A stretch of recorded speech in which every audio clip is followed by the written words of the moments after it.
अस्सलाम वालेकुम। आज हम मैंगो मिल्क शेक बनाने वाले हैं। बहुत लजीज, बहुत मज़ेदार, बहुत ही टेस्टी और आसान तरीके से बना रहे हैं। 2 मिनट में तैयार होने वाला मैंगो मिल्क शेक। ये 2 अदद आम हैं, सिंदड़ी आम है। 2 गिलास दूध रखा है हमने और 4 टीस्पून चीनी।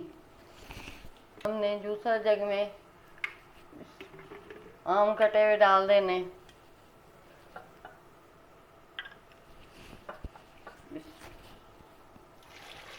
दूध डाल दिए और चीनी। अभी हम ऑन करने लगे। तैयार हो गया है, हमारा रेडी हो गया है। अभी हम गिलास में सर्व करने लगे हैं।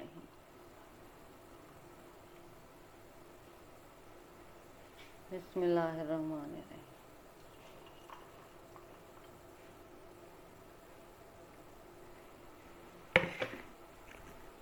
अभी हमने इसमें बर्फ़ क्यूब डालने।